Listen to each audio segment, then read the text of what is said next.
Today on Leaders of Today, I'm joined by someone who is helping people rewrite their career stories and doing it with heart, insight, and unwavering commitment to equity.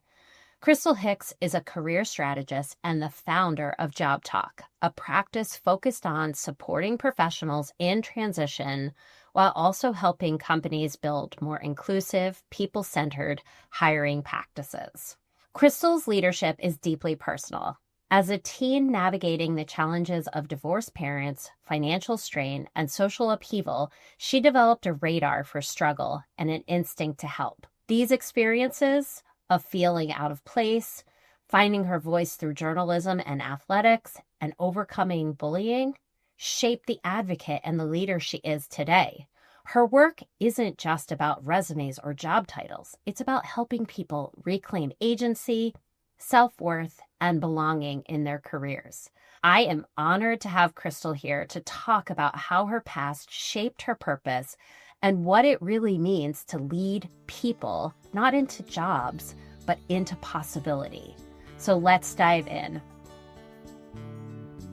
You're listening to Today's Leaders, from teens to titans. Hi, I'm Lorraine Connell, a teen leadership coach. I transitioned from teaching chemistry to coaching teens in leadership, helping them realize they can do hard things.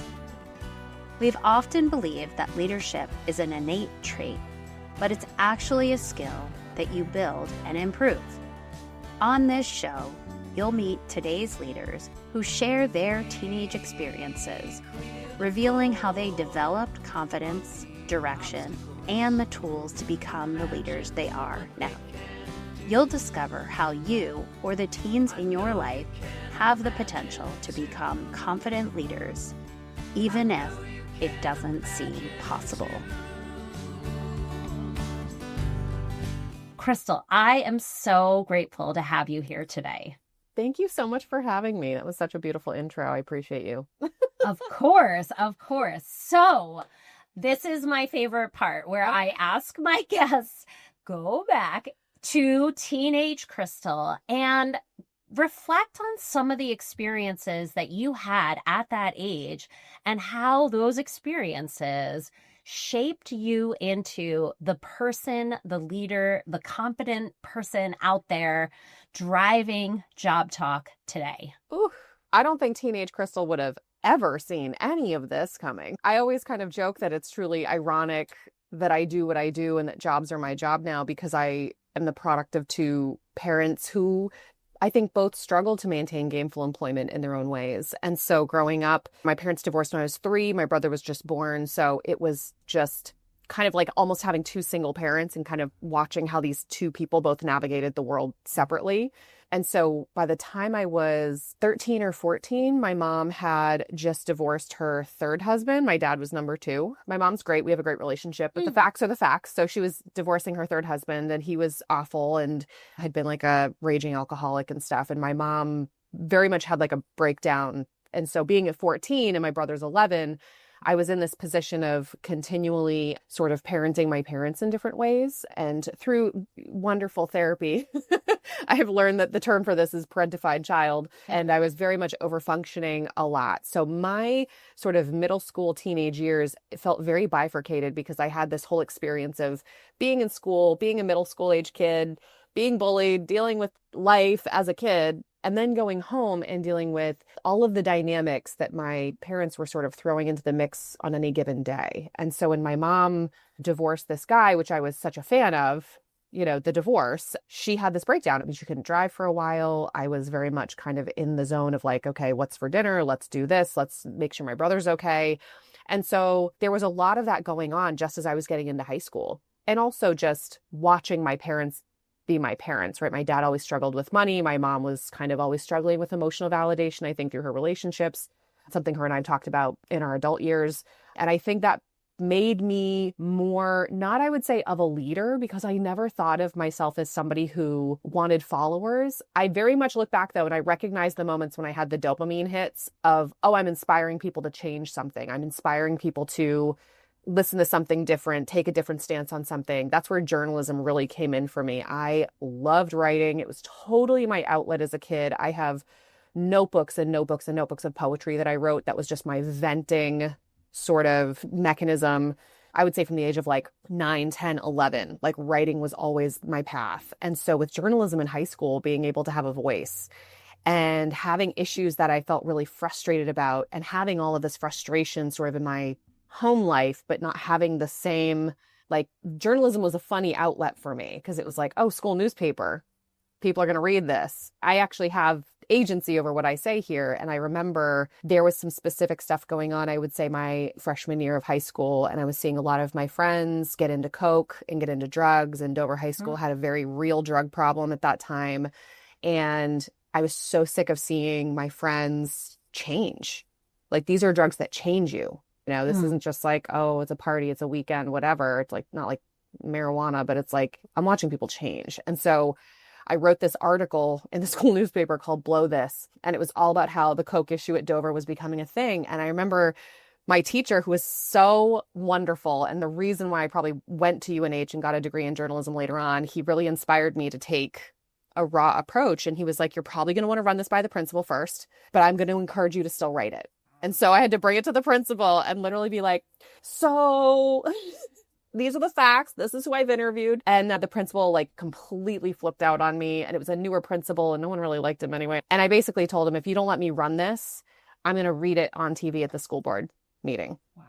So you have a choice, but it's going to go in the paper or I'm going to read it on TV. And so he cleared it to be printed. And that was one of the first moments that I felt like, oh my gosh, wow, like I can actually leverage this voice I have to make change, to stand on a pedestal of some kind, to say, I don't like how this is going. I'm not a prude or anything, right? But at the same time, it's like people are having issues from this drug and this scene, and I just didn't love it. So that for me was like, wow, there's something to this. And I really liked how that felt. And looking back now, I'm like, was it righteousness? Maybe. Like, was the emotional part of it maybe skewed a little bit for me? And there's a sense of power that comes from this, but I really think that that was the thing that inspired me to keep going with writing. And I really love the investigative stuff. And even in college, when I became a journalist, I wanted to write about the things nobody wanted to write about. The Adderall diet that I was seeing my friends get hooked on. And I went to health services at UNH and interviewed doctors and found horrifying things around how they were just giving out this medication. And I wrote a whole story called Beyond the Prescription that ran and exposed this sort of thing on campus. And that for me was really like, I look back and I see the roots of that sprouting when I was a teen, but it was really kind of coming almost from this like, not rebellious place, but a place of just being like, I'm so frustrated about this. I need to scream it from the mountaintops. And the newspaper was the way that I did that. So that was like, for me, I don't think I ever would have considered myself a leader. I played sports. I was athletic, but I definitely wasn't the best one on the team. I was bullied from 4th grade, 5th grade, 6th grade. I finally flipped out in 7th grade and ended that and found better friends and had people that finally had my back and met girls that were great and not the frenemy kind of dynamic that I think so many girls have at that age. When my mom had married that third husband, I had to switch schools. And so I went to Woodman Park in Dover for 1st, 2nd, and 3rd. I went to Garrison for 4th and 5th. And so that was a whole culture shock. I'm going from a school where everybody's on free lunch and everybody's on food stamps and everyone's on Section 8 housing like we were. And I'm going to a school where no kids' parents are divorced and kids have like half basketball courts in their backyard. And it was a total shift. And I just kind of fell into the ropes of like this one girl who I just didn't know better. And I was very much a tomboy and I played sports and I was the guy's girl and I'm very much my father's daughter. And but I had a brother. So like I didn't get girls in the same way. And so here comes this girl. And then it just became so toxic. I tell people all the time, like when Mean Girls came out, there were so many things in that movie that I felt like I experienced. I almost couldn't watch it. It was like, so I know you've had similar experiences. It's so real and isolating. And so I think to finally get to that place where I found like I had a voice, that just became almost addictive to me. Like it was the truest dopamine hit. Yeah. So that is something that I've reconciled and had therapy around and like I balance it now, but I don't think I ever wanted to let go of that feeling of what it feels like to actually empower people through knowledge, information, having a voice. I wanted to tell the story that nobody else wanted to tell. Even when, I got to college and I had to do my internship for journalism and My dad passed away when I was 20, which was really unexpected. And I had to go finish my internship just to graduate. So I moved an hour away to like central New Hampshire and worked for this newspaper. And I just remember I was like, God, what am I doing here? I'm writing stories about like school board meetings and zoning board meeting. I'm like 20. I'm like, I don't even know what this means. Why am I writing about this? And I was like, I wanted to write about the investigative stuff. And so that for me was an unfortunate eye opener where it's like, when you actually get out into the real world, like you can't just write about what you want to write about. Like there's political power behind newspapers. And I wrote a expose on hearing loss in the military and how a lot of folks were coming back with hearing loss. And I had a friend that had just gotten back from Iraq and Afghanistan with hearing issues. And that was a big thing for me. And I was really annoyed and frustrated that they weren't getting more help. And that's what I chose to write about. And it was like a 3-page spread. It was like the finale of my internship. But I had to beg and plead my editor to let me write that and scratch that itch. And so it's always been a part of me. It's always in me. But I never thought I'd be a business owner. I never saw myself as a community leader. It was never about leadership. It was only about wanting to inspire people to change, because I just knew what it felt like to have somebody like with their thumb on you for so long. And once you get out from under that, you're like, I'm never going back. And even in high school, I felt a friend of mine and I, who was also bullied, her and I used to joke and say we had bully patrol. Like if we saw people getting bullied in the high school, oh my God, you would see this 5'9" skinny freshman running up to some dude being like, don't talk to him like that. You want to pick on someone? Come pick on me. Like we just took on the role of bully patrol in this school because, you know, the phrase like there's a special place in hell for women that don't support other women. That's how that shows up in my life now. Yeah. That's how that shows up for me now. I'm not trying to go pick fights now. Verbally, let's go. So it's still there, but it's just funny because I wanted agency over my life.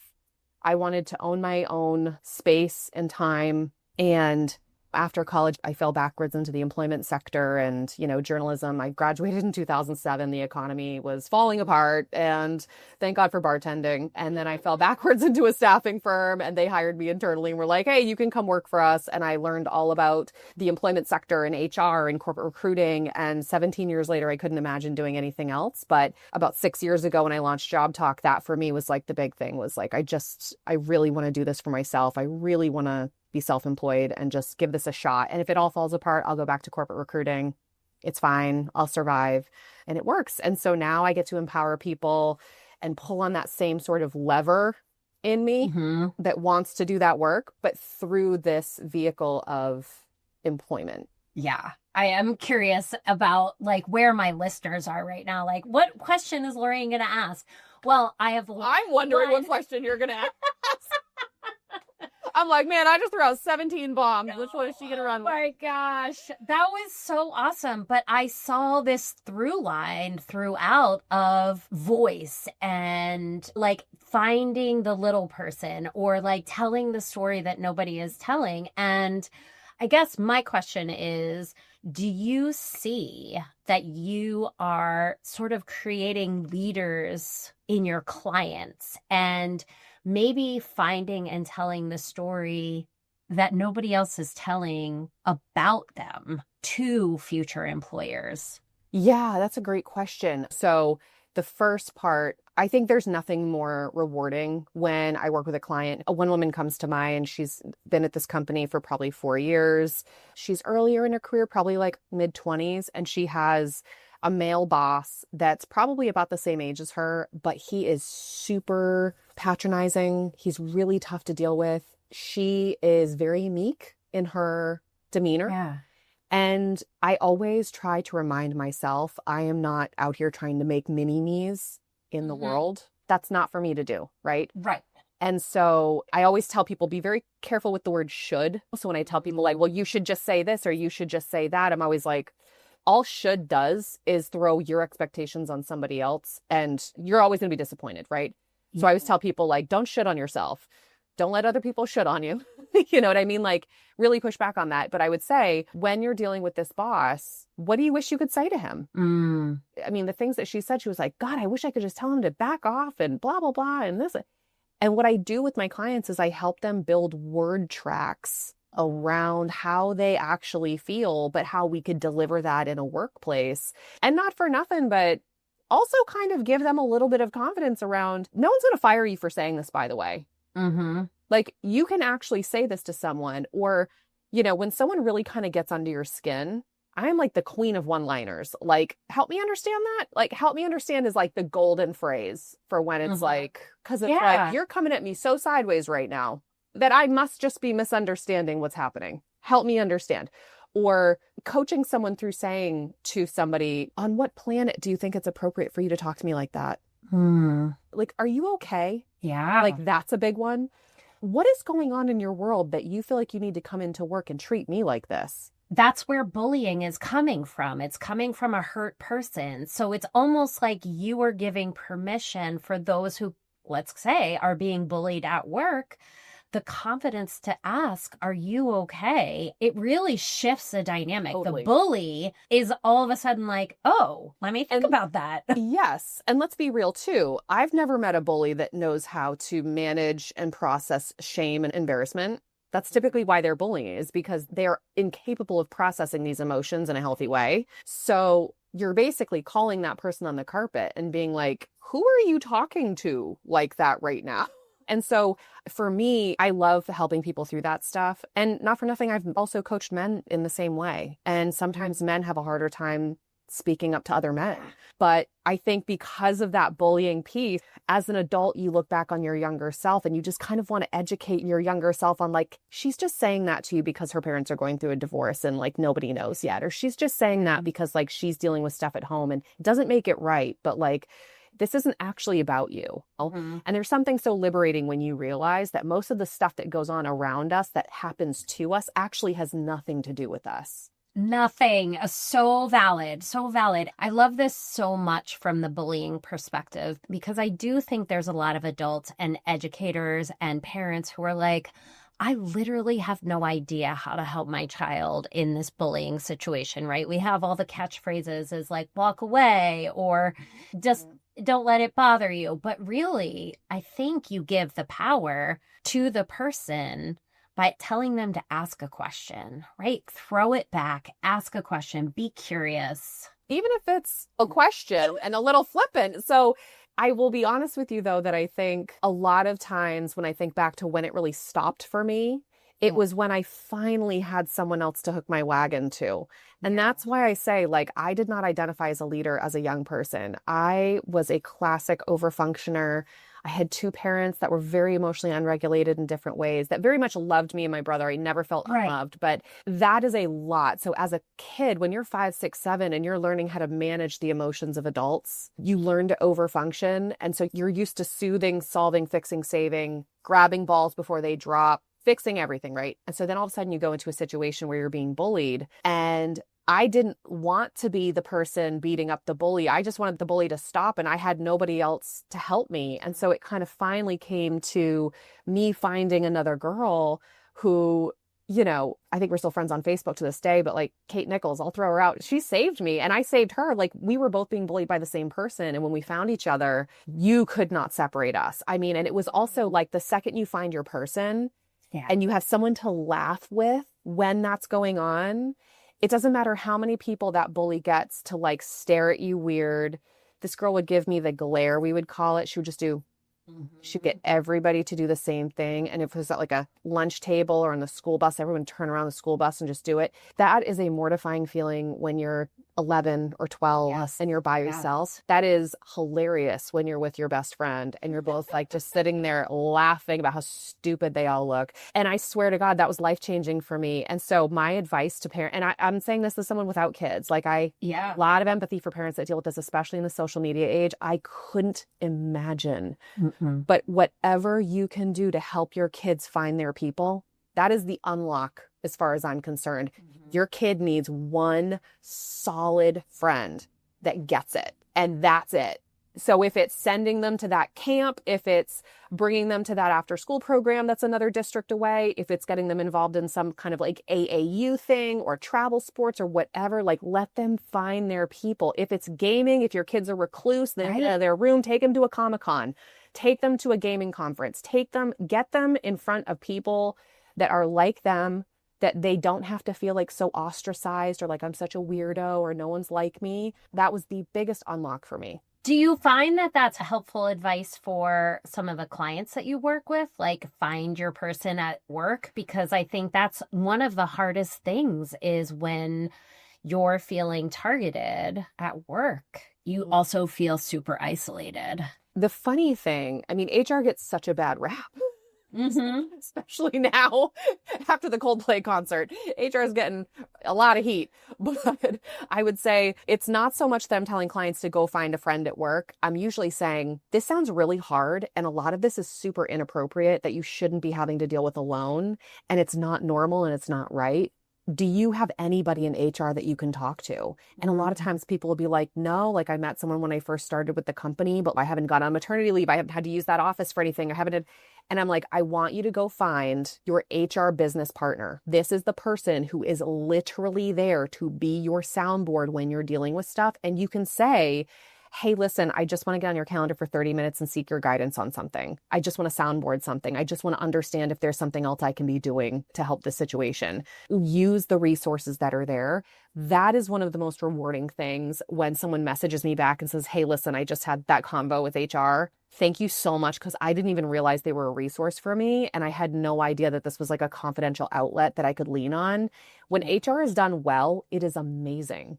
When HR is done wrong, it's like the fun police. There's no confidentiality. So I tell people, make sure you do some assessment first of like, is this a credible HR? But like, don't just go speaking out of pocket about everybody and then realize the HR manager is out there telling everybody. Like, but I think it's really important that if you have a strong resource internally that you're leveraging them, because unfortunately you can think you have a friend at work, but I would always say that everybody's out managing their own career, and that person who you think has your back at work, they probably also have a family to take care of and they need that paycheck, and they're probably not going to push back in the same ways that you might need them to. And they might be silent the next time you speak up and think you're going to have people rallying with you.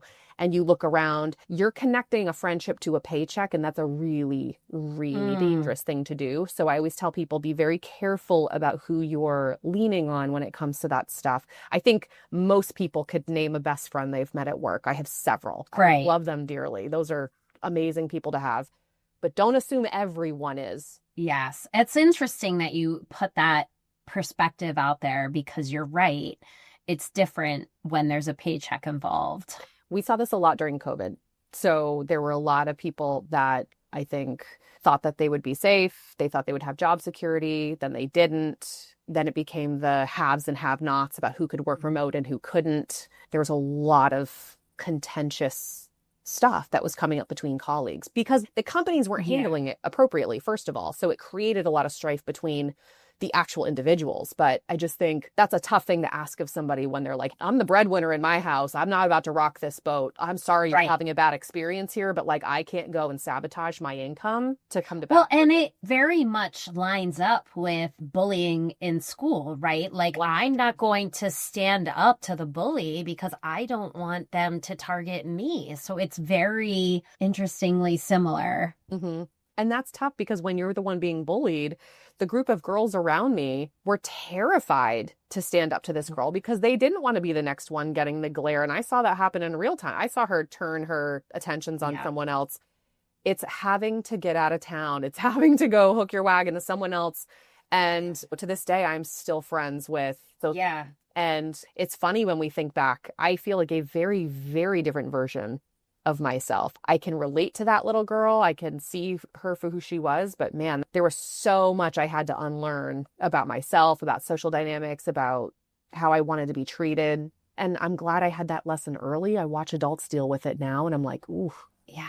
Tell me a little bit more about how watching your parents not have good jobs shows up for the work that you're doing with people who are looking for jobs. Sure. So my mom in her older years in our adult relationship will laugh and say, I just kept getting fired. And I was like, why?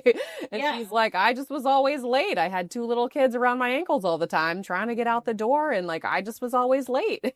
And my mom, we joke, she'll be late to her own funeral. Like she's just one of those people. But my dad, very different. My dad was extremely blue collar. He was a truck driver. I think he did 4 years in the Air Force and then got out and got into truck driving and was just very salt of the earth, overworked, didn't sleep enough, didn't eat right. He became type 2 diabetic. And so he eventually got the flu and died. And that's how that all happened. And he worked himself into a grave, I like to say, because he, had 2 or 3 jobs at any given time. I mean, literally on divorced parents' schedule back in the day, typically was pretty standard. It was every other weekend and Wednesday nights for dinner kind of thing. And he lived in Portsmouth and we lived in Dover. And so he would come pick us up. And I remember on his weekends, sometimes he'd still have to work. So we would either go with him in the truck and we would go on the runs, or I remember he used to clean the Portsmouth Music Hall. And this was his favorite job. And he always used to say, even if he won the lottery, he would never quit that job. He loved the people there. And my brother and I would go with him on his weekends, and I would clean the women's bathroom. Kevin would clean the boys' bathroom. My dad would be vacuuming up the things. And this was just like a part of how we grew up. And it was always kind of like a don't tell your mom because she'll take me back to court and want more child support. He was putting a lot of adult stuff on me as a kid, and that's where a lot of that parentified stuff comes in. But I 100% think about how important one's relationship with money is in the ways that we make the decisions in our career. And I keep my life very small. I do not want a big house. I still have anxiety and fear around living an oversized life. So living a life that you can't afford easily, you know what I mean? Because I watched my dad struggle. He was $40,000 in debt. I think he eventually paid it all off before he died, which I give him so much credit for, but it's hard. He's like yelling at us not to pick up the phone on Sundays because the caller ID would say, blocked number, and it's a debt collector. And so there's a lot of that. And at one point he wasn't able to afford living in an apartment. So he was house sitting for people and we were bouncing around, and that kind of stuff changes your relationship with employment. It changes your relationship with money and your time. And I remember 6 years ago, I was about ready to launch JobTalk. And I had this great job at Lindt Chocolate in Stratham. I was the corporate recruitment manager, and I was working 60, 70 hours a week because I don't have kids and I can, and I'm a hard worker. I'm my father's daughter. And you wake up one day and you're like, my God, like, wait a minute. Like, I've actually made enough money now. I have a bad balance in my savings account for the first time. I paid off my student loans. Like, now what do I care about? And so that sort of relationship with money follows you. Like, I was always so financially insecure, and you don't grow up on Section 8 housing, food stamps, and all of this kind of stuff and not associate that with work and how much money you make. And I've been bussing tables since I was 14 and babysitting even before then. And it was like, I remember having to save up my babysitting money to like go buy a new shirt with like when all my friends were going new school clothes shopping and stuff. And I'm like, well, I'll walk from Henry Law and Dover to TJ Maxx and Somersworth and go buy my new shirt for the year. And it's like, it gave me a different sense of pride around what I spent my money on. But there was a lot of resentment that came in for me in my older teen years when we started like looking at colleges, for example. And I was like, not even going to go to college. I was first generation. Neither of my parents went to college in any formal way. And I had my journalism teacher, my newspaper teacher, say, hey, you could go to UNH and actually major in this and major in journalism. And I remember at the time, my mom was a receptionist for Channel 11, which is connected to UNH. And she heard about this CATS program, and I could actually take a college course the summer before my senior year in high school. And I took an intro to mass communications course, and I loved it. And it wasn't even the course. It was like being on campus, is feeling like an adult. It was getting my bagel at the little bagel truck outside McConnell Hall, my coffee, and I'm walking in there and I'm 17 and I'm like in this place with all these college students. And it's like, I think back, it was all these college seniors that like needed this one last summer class to graduate. So it was like, we were in totally different places. I was like so eager to be there. That really solidified for me that like I actually wanted to go to college because I had written that off. It was too expensive. I was not going to ask my parents to pay for any of it. I paid for every dime of my education. But my teacher introduced me to the TRIO program. And I'm a TRIO kid, so Upward Bound. Oh. Yeah, so first generation low-income college students. I'm a huge advocate for TRIO. I've lobbied in DC for them. I won the Achiever Award in 2024 for like alumni stuff. I loved my TRIO kids. And so that was really helpful. I got $1,000 a semester as help, and I had to go to these like study skills meetings and stuff, but it connected me with mentors that I adore at UNH, and that really helped me graduate on time. And even when my dad died when I was a junior, it was like really unexpected. And my mentors through the TRIO program and the Center for Academic Resources at UNH, they were just incredible. Like, what do you need? Here are your options. Here's what this looks like. Because at that point, you're thinking like, well, I just need to drop out. Life just happened. I need to stop. I was the executor of my dad's estate, which is hilarious. He had like an apartment and some debt and a car, but it's like, it's an act of Congress to shut someone's cable off. I mean, you need a certificate. You got to deal with Comcast. Like, these are things that I didn't know I would need to know. Right. And so I'm dealing with probate court, and it was brutal and it was hard. And I only took 2 weeks off, and I went back, and then I graduated on time, and it was just like, let's go, like, forward. And once I graduated, that's when I could see the recession was coming. I didn't accept the job that I got offered at the newspaper in Londonderry, New Hampshire. I just needed to move back home and reconcile. There was some other stuff that happened. My dad died in March of 2006, and my friend that I lived with died in December of 2006. And so I needed to move, and I needed to kind of recalibrate and stuff. So I came home and lived in Dover and just kind of had like my year break after graduation, and needed to kind of like get all of the stuff situated. But yeah, it was a wild time, but I was so proud of myself for finishing on time. And that to me was just like, all right, if I don't do anything else in my life, I was the first one to go to college. I got this done. I can check that box. And also, I mean, in a very weird way, my dad being gone, I mean, it was the worst thing that ever happened to me at that point in my life. But it was like, it took a lot of the pressure off, because this person was who I sought all of my validation from. He is 1000% the reason why I wanted to get into journalism. Even in high school, when I would have a piece in the high school newspaper, he'd want 3 copies so he could bring them to work and show his buddies at work that I was in the paper. Like, that sense that, like, I lived for his approval and pride. Yeah. Which is kind of dangerous. When I really look back, I'm like, man, that could have gone in such a different direction. And I think I allowed myself to pivot away from journalism because he was gone. So it's just wild. I don't know if I would be doing anything that I'm doing right now had he still been around. And I really think he was so amazing as a father, but I mean, putting so much adult stuff on me as a kid, I knew how to manage adults as a child. When I'm a teenager, I'm dating people who are way too old for me to be dating. Mm-hmm. When I'm in elementary school and I'm at the after school program, I'm befriending the counselors, not the kids. Right. Like, it shows up everywhere. So I always kind of say, I truly feel like I don't know if I would have grown as much in his presence as I have in his absence. And I think that I'm appreciative of everything, the way that it happened. But I would say to any young person, if you feel like you have that pressure on you from the world and you have so much going on, you don't even realize it sometimes because it's just your norm. You don't know what you don't know. Right. That's why we have red flags as adults, is because like this stuff was normal to us as kids, and we don't know how to recognize the red flags at work, in relationships, in friendships. So I encourage people all the time. Clients of mine that are college students, I still teach at UNH, but I tell my students, take that gap year, go away.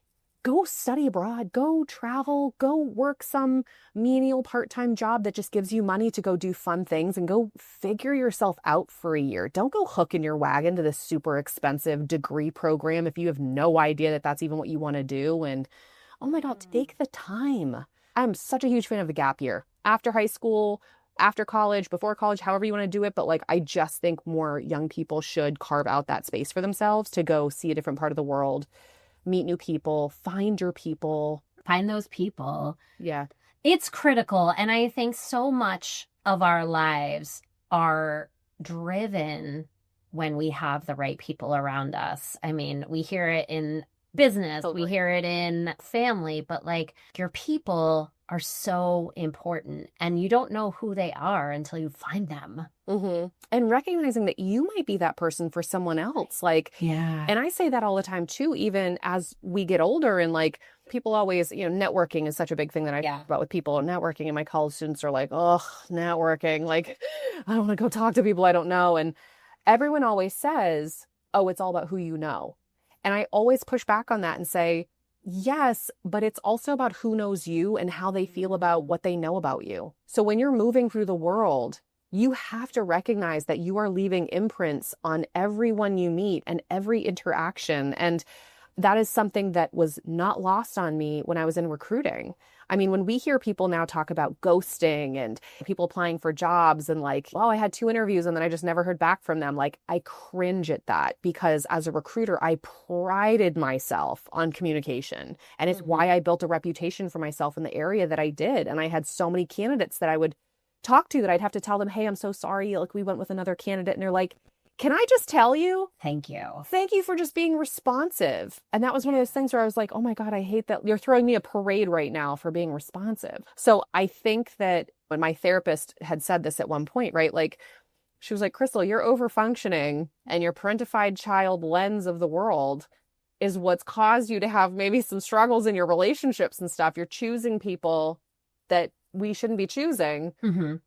But it's why you're wildly successful in what you're doing. Like, it's professionally. Yeah. And you said this actually in your intro thing where you said like your biggest weakness is sometimes your superpower.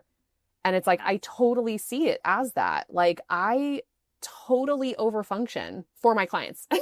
Like, I want to solve, save, fix, soothe. That's the outlet for me to do that. And I still have to create boundaries and I still have to like, you know, make sure that that all stays in line. But at the same time, I'm so grateful that it morphed into that for me. But I do wish I had been more cognizant of what was actually happening when I was younger, because it probably would have saved me a lot of anxiety. So it's funny.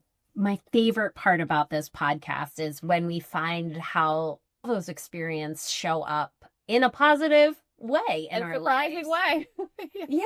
Yes.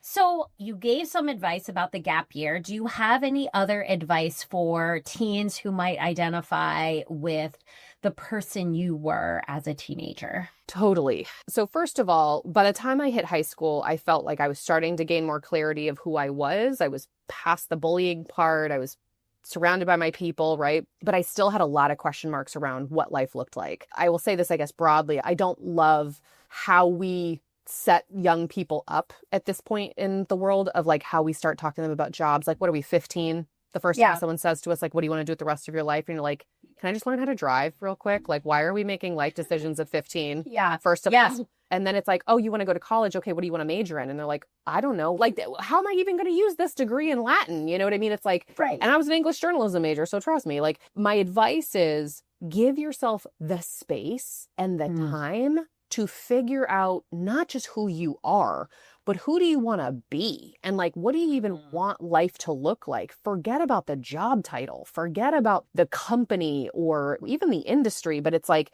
who do you want to be? Yeah. I think there's so much that we pour onto our kids and our teens about like, well, this school has this alumni network. And it's like the things I hear from students all the time that are like, my students at UNH, it's a college to career class. So we talk about this stuff. And so many of them will say, yeah, I just chose accounting because my mom said at least I'd always have a job if I'm an accountant. And I'm like, do you even like accounting? Do you like math? What? And what's unfortunate is half the time they wind up dropping the major. They sometimes lose credits because then certain credits don't transfer. So I'm always kind of pushing parents. I'm like, let your kids go in undeclared. I love that students can go in undeclared. You're going to do the same gen eds or discovery credits at every single place you go. Yeah. Go in undeclared. Take a year out. Apply when you're in high school. Use all those resources and all that momentum to apply and then defer for a year. Do something else for a year. You will look at your college experience differently. I made very specific decisions in college because I knew I was paying for it. I commuted. I never had a meal plan. I was the person that would like hunt you down for a guest pass to like the dining hall because I just wanted to use like the waffle machine. I just thought that was like your case thing. But like I knew I'd be paying for it. So I was like, I can't do that. And even in state with grants, with scholarships, paying my bills as I went, I still left with $65K in debt. Oof. For my undergrad. And I would also tell students, don't think that you have to go straight through for a master's. Tuition reimbursement is one of the most popular benefits out there. I had my master's degree paid for because I worked at a college. Yes. Go work for someone that will pay for you to go to school. Go work at Starbucks. They'll pay for you to get your bachelor's degree. I wish I had known that at like 24 or 25. I went and got my master's in education and then I got a job and I was like, oh. You didn't have to pay for that. Yeah. I didn't have to pay for that? Yeah. Oh, I scream that. And every time when I ran career services at UNH for a few years, they would always have me come in and talk to the parents. And the parents are always funny. Once a year, I like put on my bulletproof vest and go, they're like, how are you going to get my kid a job? And I'm like, listen, if your kid walks into my office senior year handing like, here's my degree, where's my job? Like, what do you want to plant it in the backyard and grow you a job out of the ground? Like, they got to be willing to work for it. What are you telling them? Tell them they need to be in my office freshman year, right? I think that for a lot of people, there's just a lot of questions about like, oh, well, isn't this just what everybody does? Aren't I just supposed to go now? And I'm just supposed to pay the student fees and the student loans and do the things. And I think parents get caught up in that a lot too. They do. I just always tell parents, like, you know that someone else will pay for this, right? Like, you know that? And even when I have parents that call me now saying, my kid just graduated, I want to gift them a couple sessions with you. I have a new grad pack that's kind of specially designed for like recent grads. But I always tell the parent, I'm like, listen, ethically, yes, I want to work with your kid. I'm happy to work with them. But they just finished a program at a university. They have career services. It's free for alumni. Like when I ran career services at UNH, I used to scream it to my alums, like, don't forget, you can come back and use us for free. So the knowledge is not always ubiquitous. And I think it just takes one person to tell someone, do not forget that there are resources out there that will help you pay for this stuff. Because I watched friends of mine who were local, who moved on campus, who had the full-blown plan, who messed around and had to stay another semester or another year. And their debt is twice what mine was. And I couldn't imagine having that still. So no. My advice is like, take your time, breathe, go get a job, go get an apartment if you want, go have some kind of experience for yourself. It's expensive. Go get a bunch of friends and get a place and then like, go bum around for a minute and like, just live your life a little bit before you go hooking your wagon to a super expensive bullet train that is the college experience. And then from there on, it's like the pressure is, okay, you have the degree, you've paid the money, you need to get the job, you need to make that paycheck, you need to grow, you need to promote, you need to... It's almost like once you get on that bullet train, it is so hard to jump off and take a break. Have the fun before you get on. I love that. I love that advice so much. It's very much in line with the work that I do. Really? Like, yeah. Well, at 16, we put all of this on a kid, and I didn't even know what I wanted to do until I was much, much older. And now I'm doing something different. And so these stories showcase that our paths are not delineated at 16. And so, like you said, find that path. And there's no right or wrong decision. It's just next. The next decision. Keep taking those next decisions. Tell us, where do we find you? I know that your wonderful work on LinkedIn, like your writing, I see it now. I'm like, oh, now I get why she's such a good writer. Yeah, LinkedIn, Instagram, JobTalk.llc, but my website is JobTalkLLC.com, so everything is on there. And if you are just listening and you don't know Krystal, she's like 22. How old are you? You're so young. So much. I just turned 40, so. Oh my God. I know. It's so funny because I got the New Hampshire 40 under 40 this year, and it got to me and they were like, but you must be under 40 by like June 1st or something. And I turned 40 on June 30th. So I was like, oh, right under the line. Yep. But you are so young and you are doing such incredible work for somebody as young as you are. And it's like very, very cool. And so follow Krystal. You will not be sorry, no matter where you are on your journey, and connect your kiddos to what Krystal's talking about. There is so much value in her content. So thank you so, so much, Krystal, for this. This was great. Are you ready to help the young people in your life unlock their inner strength and step confidently into leadership? The new workbook from Peers Not Fears, Your Voice Matters, Uncovering Your Unique Leadership. It's designed to help teens see the leader in themselves, step by step. It's not just a workbook. It's the first step towards a ripple effect that could change lives. Let's turn today's teens into tomorrow's titans. Thank you for tuning in to this episode of Leaders of Today, Teens to Titans. If you found this episode helpful, please subscribe, leave a review, and share it with other parents who might benefit from this conversation. Together, we can support our teens in building healthy, positive relationships and become leaders of tomorrow. Until next time, I'm Lorraine Connell, and this is Leaders of Today, Teens to Titans.